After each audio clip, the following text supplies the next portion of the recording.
बिस्मिल्लाहिर्रहमानिर्रहीम। अस्सलाम वालेकुम dear students, book field online classes में welcome. First year biology chapter number 5 हम डिस्कस कर रहे हैं और आज का हमारा लेक्चर नंबर 15 है। टॉपिक आज जो हम डिस्कस करेंगे वो है AIDS, acquired immuno deficiency syndrome. बहुत ही अहम लॉन्ग क्वेश्चन आप कह सकते हैं इसे, या शॉर्ट क्वेश्चन भी कह सकते हैं। Acquired immuno deficiency syndrome, syndrome किसे कहते हैं? सिंड्रोम ग्रुप ऑफ डिजीजेस को हम क्या नाम देते हैं? सिंड्रोम का नाम देते हैं। और एड्स जो है इसमें हमारी बॉडी में बहुत सारी एबनॉर्मेलिटीज़ हो जाती हैं, हमारी बॉडी के अंदर बहुत ज़्यादा डिस्टर्बेंस हो जाती है। इस वजह से यानी हम कह सकते हैं कि हमारी बॉडी के डिफरेंट ऑर्गन्स जो है इसमें डिस्टर्ब होते हैं। इस वजह से ये डिजीज़ जो है ये सिंड्रोम कहलाती है, क्योंकि बहुत सारी बीमारियां इकट्ठी हो जाती हैं तो ये सिंड्रोम कहलाएगी। सबसे पहले हम डिस्कस करते हैं जी एड्स की symptoms.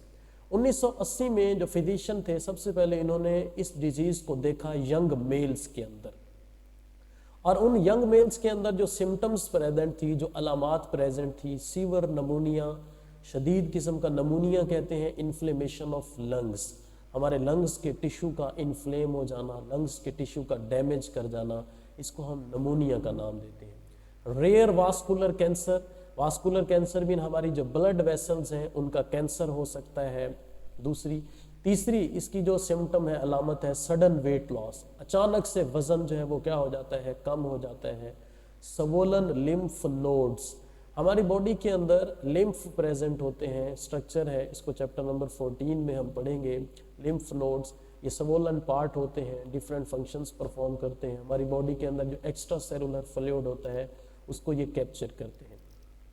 And general loss of immune function, और कुदरती तौर पर जो हमारी इम्यूनिटी है वो क्या हो जाती है, वो डिक्रीज हो जाती है, हमारी बॉडी जो है वो जर्म्स के अगेंस्ट डिफेंड नहीं कर सकती।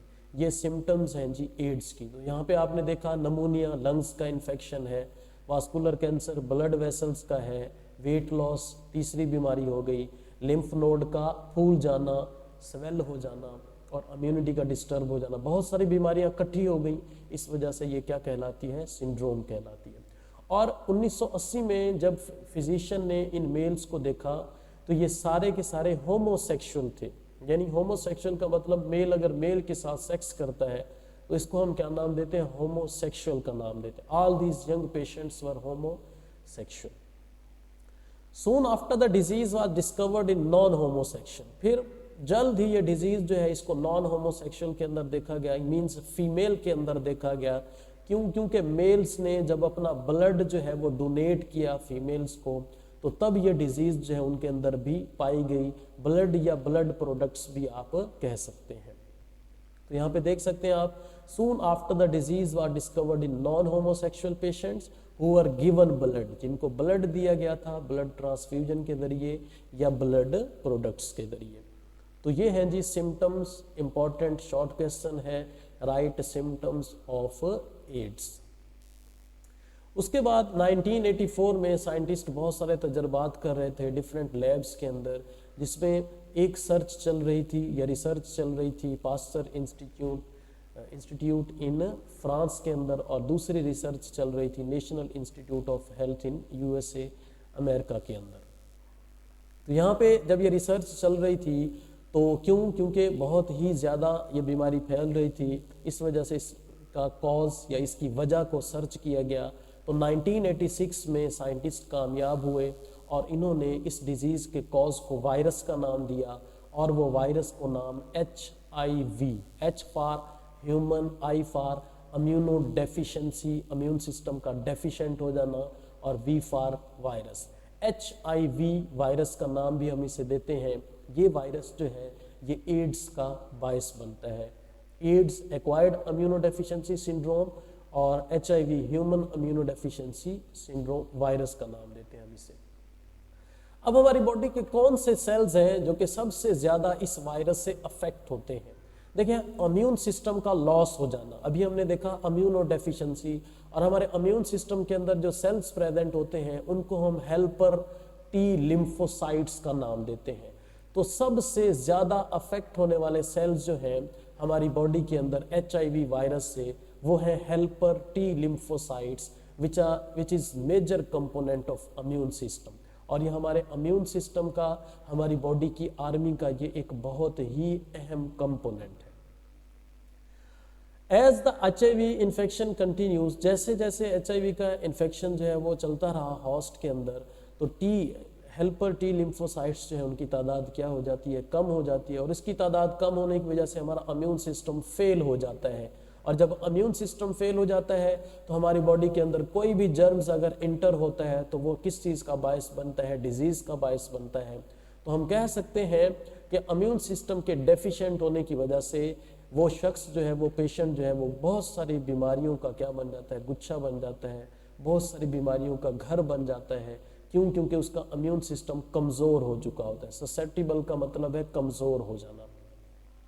And the infected person become susceptible, यानी उसको बहुत सारी बीमारियां जो है वो उस पर हमला कर सकती हैं to other diseases. Cells in central nervous system can also be infected by HIV। और हमारे central nervous system mean brain और स्पाइनल कॉर्ड के जो सेल्स हैं वो भी HIV वायरस की वजह से क्या हो जाते हैं, इन्फेक्ट हो जाते हैं, उनके अंदर भी डिजीज का असर होता है। अब बाद में देखा गया कि HIV वायरस जो है ये होस्ट स्पेसिफिक है। इसका क्या मतलब है, यानी ये तमाम जो लिविंग ऑर्गेनिजम्स हैं उनको अफेक्ट नहीं करता। उन लिविंग ऑर्गेनिज्म को अफेक्ट करता है जिनके अंदर रिसेप्टर्स प्रेजेंट होते हैं, यानी इसको अट्रैक्ट करने वाली चीजें प्रेजेंट होती हैं।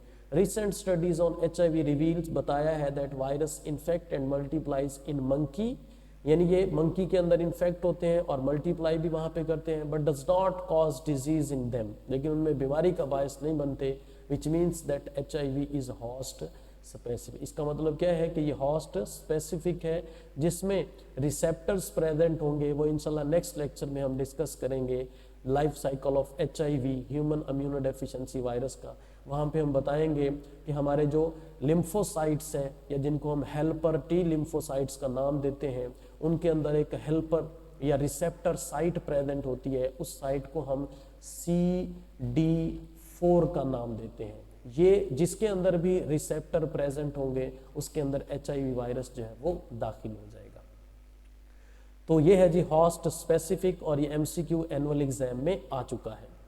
नेक्स्ट है जी transmission of HIV। HIV virus जो है वो कैसे ट्रांसमिट होता है, ये शॉर्ट क्वेश्चन पूछा जा सकता है। How HIV is transmitted. HIV sexual contact के जरिए, इंटीमेट बहुत ज्यादा ट्रांसफर होता है सेक्सुअल कंटेक्ट के जरिए, ब्लड ट्रांसफ्यूजन के जरिए, और मदर जब अपने बेबी को ब्रेस्ट फीडिंग करवाती है, मिल्क देती है, इससे भी ये बीमारी जो है ये बहुत ज़्यादा फैल सकती है। Health care worker can also acquire HIV during the professional activities.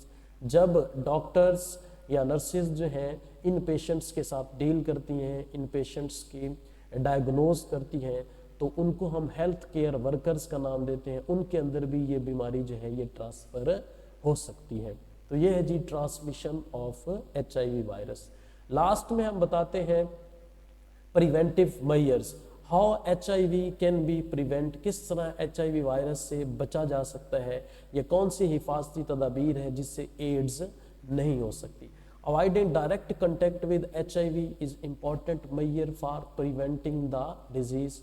ये बहुत ही ज़्यादा अहम है कि जिस शख्स को ये बीमारी है उससे हम डायरेक्ट कंटेक्ट ना करें, या इंट्रावेनस ड्रग्स जो हम इंजेक्शन लगाते हैं वेन्स के अंदर, उन इंजेक्शन या उन सिरिंजेस से बचा जाए। And use of sterile needles and syringes. Sterile कहते हैं जो जर्म से पाक हो, जरासीम से, पैथोजन से क्लियर हो, पैथोजन उनके अंदर प्रेजेंट ना हो, उन सिरिंजेस को हम स्टीराइल। एंड यूटेंसिल्स कहते हैं बर्तन, या जो सर्जिकल इंस्ट्रूमेंट्स होते हैं उनको हम यूटेंसिल्स का नाम देते हैं, इज इम्पॉर्टेंट। जब हम इंट्रावेनस इंजेक्शन या सिरिंजेस एक शख्स को लगाने के बाद दूसरे में नहीं लगाएंगे तब हम इस बीमारी से बच सकते हैं। और जो सर्जिकल इंस्ट्रूमेंट है अगर उससे हम इस्तेमाल स्टीराइल करके इस्तेमाल करें तब हम इस बीमारी से बच सकते हैं। सेक्सुअल कंटेक्ट से ना करने से हम इस बीमारी से बच सकते हैं। वैक्सीन जो है जी, अभी तक इसके लिए वैक्सीन जो है वो प्रॉपरली प्रिपेयर नहीं हुई, लेकिन एक्सपेरिमेंटल वैल्यू पे वैक्सीन जो है ये साउथ अफ्रीका के अंदर 2001 में HIV के अगेंस्ट सिंथेसाइज की गई थी। और एक्सपेरिमेंटल एडमिनिस्ट्रेशन भी हुई थी ह्यूमंस के अंदर, लेकिन ये इतनी कोई फेवरेबल या कामयाब नहीं थी। तो ये था जी हमारा टॉपिक एड्स या acquired immuno deficiency virus. HIV virus की डायग्राम दी गई है, एनाटॉमी कहते हैं स्ट्रक्चर को, इंटरनल स्ट्रक्चर को। और HIV वायरस जो है ये रेट्रोवायरस कहलाता है और ये RNA इन्वेलप्ड वायरस कहलाता है। RNA इन्वेलप्ड का मतलब आप जान सकते हैं कि इसके अंदर जो न्यूक्लिक एसिड है वो S फॉर्म में प्रेजेंट होता है और 2 स्ट्रैंड होते हैं RNA के, आप यहाँ पे देख सकते हैं ये RNA है, ये S शेप वाला। और इसके साथ, इस RNA के साथ एक एंजाइम प्रेजेंट होता है जिसको हम रिवर्स ट्रांसक्रिप्टेज का नाम देते हैं। रिवर्स ट्रांसक्रिप्टेज वो एंजाइम है जो RNA से DNA को प्रोड्यूस करता है। इस रिवर्स ट्रांसक्रिप्टेज एंजाइम को हम इस वजह से ये नाम देते हैं। और इसके बाहर जो है ये इसका प्रोटीन प्रेजेंट है, ये ब्लू वाला आप दे सकते हैं कैप्सूल, या जिसको हम क्या नाम देते हैं प्रोटीन्स। और आप लोग जानते हैं कि एक वायरस जो है वो 2 चीज़ों से मिलकर बना हुआ होता है। एक जो है उसको हम क्या नाम देते हैं प्रोटीनीशियस कोट, और इसका ये जो ब्लू वाले जो दाने हैं ये कैप्सोमर्स हैं, ये इसका प्रोटीनीशियस कोट है। और इसके अंदर ये S शेप, इसका न्यूक्लिक एसिड जिसको हम क्या नाम देते हैं RNA का नाम देते हैं। अब जैसा कि मैंने आपको बताया, इस RNA के साथ एक एंजाइम प्रेजेंट है जो कि रिवर्स ट्रांसक्रिप्टेज कहलाता है। ट्रांसक्रिप्शन कहते हैं formation of RNA from DNA। Reverse transcription किसे कहेंगे? Formation of DNA from RNA। और ये किसकी वजह से? इस रिवर्स ट्रांसक्रिप्टेज एंजाइम जो कि किस में प्रेजेंट होता है? HIV वायरस के अंदर प्रेजेंट होता है। और ये इन्वेलप्ड वायरस है। इन्वेलप्ड वायरस का मतलब ये है कि इसके बाहर होस्ट सेल की सेल मेम्ब्रेन प्रेजेंट होती है। और यहाँ पे आप ये स्ट्रक्चर देख सकते हैं, ये जो दाने आपको नजर आ रहे हैं ये येलो के आउटर और इनर साइड पे ये प्रोटीन है। दरमियान वाली जो लेयर है इसको हम लिपिड मेम्ब्रेन का नाम देते हैं। और ये मैट्रिक्स है प्रोटीन की जो इसके बाहर प्रेजेंट होती है, P17 टाइप आप कह सकते हैं। इन्वेलप है प्रोटीन का, ये वाले भी, या इनको हम स्पाइक्स का नाम भी देते हैं, जो कि अट्रैक्ट होते हैं टूवर्ड रिसेप्टर साइट। और ये इन्वेलप प्रोटीन GP41 हम इनको नाम दे सकते हैं। आपकी बुक के अंदर ये GP नहीं लिखा हुआ, लेकिन आप सिर्फ इसको इन्वेलप्ड या न्यूक्लियर इन्वेलप भी कह सकते हैं, या होस्ट इन्वेलप भी आप इसे कह सकते हैं। तो ये था जी हमारा आज का टॉपिक। अब शॉर्ट क्वेश्चन में पूछा जा सकता है ड्रा HIV वायरस। जब HIV वायरस पूछे तो आप ये वाली स्ट्रक्चर जो है, ये वाली डायग्राम आप ड्रा कर सकते हैं। बहुत ही आसान है। बाहर प्रोटीन कोट बनाएंगे, अंदर RNA और इसके साथ एंजाइम, और इसके बाहर आप डबल मेम्ब्रेन शो कर देंगे। ये आप यहाँ पे देख सकते हैं, ये डबल मेम्ब्रेन, और इस डबल मेम्ब्रेन के साथ ये इसके क्या प्रेजेंट है? स्पाइक प्रेजेंट है। ये वाला स्ट्रक्चर जो है ये आपकी बुक के अंदर बनी हुई है डायग्राम, बहुत ही आसान है। ये वाला स्ट्रक्चर स्पाइक, और ये भी प्रोटीनीशियस स्ट्रक्चर है। ये मेम्ब्रेन भी प्रेजेंट है, मेम्ब्रेन भी प्रोटीनीशियस स्ट्रक्चर होती है। तो बेटा इसमें कौन कौन से शॉर्ट क्वेश्चन और MCQ पूछे जा सकते हैं? साउथ अफ्रीका में कब स्टार्ट किया गया इसका एक्सपेरिमेंटल एडमिनिस्ट्रेशन? 2001 के अंदर। MCQ पूछा जा सकता है। प्रिवेंटिव मेजर्स पूछी जा सकती हैं HIV की। ट्रांसमिशन पूछा जा सकता है HIV का। और ये MCQ है कि HIV वायरस जो है वो मंकी को अफेक्ट नहीं करता, क्योंकि उसके अंदर रिसेप्टर्स प्रेजेंट नहीं होते। ये उन ऑर्गेनिज्म को अफेक्ट करता है जिसमें रिसेप्टर्स प्रेजेंट होते हैं। तो इसका मतलब ये होस्ट स्पेसिफिक हुआ। और कौन से सेल्स जो हैं, ये MCQ आ चुका है एनुअल एग्जाम में, सबसे ज़्यादा अफेक्टेड होते हैं? हेल्पर T लिम्फोसाइट्स इससे क्या होते हैं? अफेक्ट होते हैं। और कहाँ पे इस वायरस को सबसे पहले डायग्नोज किया और कब किया? 1984 में। और पास्चर इंस्टीट्यूट इन फ्रांस के अंदर और national institute of health in USA के अंदर इसको देखा। 1986 में इसको HIV का नाम दिया गया। ये सारे के सारे MCQ हैं। सिम्टम्स शॉर्ट क्वेश्चन में पूछी जा सकती हैं। उम्मीद है आप लोगों को ये लेक्चर समझ आया होगा। अगर कोई प्रॉब्लम है तो आप मुझे इनबॉक्स कर सकते हैं, क्वेश्चन मुझसे पूछ सकते हैं। और नेक्स्ट लेक्चर तक के डिलीवर होने तक के लिए अल्लाह हाफिज़।